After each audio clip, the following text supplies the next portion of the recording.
prasyarat proses perizinan selanjutnya, dan juga kurang dari 2 tahun untuk penyelesaian pembangunan jalan itu sendiri. Saya teringat sebuah adagium yang mungkin bapak-bapak juga pernah ketahui. Ada sebuah ungkapan yang disampaikan oleh orang bijak, hanya pecundang yang selalu mencari alasan. Oleh karenanya, jika bapak-bapak di sini memang serius ingin melakukan eksplorasi tambang, ingin berproduksi tambang di Aceh Barat, maka kami menyambutnya dengan tangan terbuka, dan kami juga akan membantu sekuat tenaga menyelesaikan apapun kendala yang bapak hadapi. Tapi jika bapak memang tidak mampu mewujudkan itu, maka bapak juga perlu secepat mungkin menyerahkan diri, kan begitu.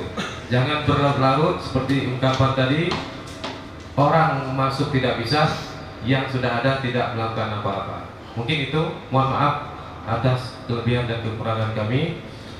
Sebelumnya kami ucapkan terima kasih kepada Bapak Bupati, Bapak Ketua DPRK, Bapak Wakil Ketua DPRK, Bapak Ketua Tim Pansus, Ketua Komisi 2 DPRK, dan seluruh para kepala dinas serta unsur dinas yang lainnya yang telah hadir pada siang hari ini. Demikian kami akhiri. Wassalamualaikum warahmatullahi wabarakatuh.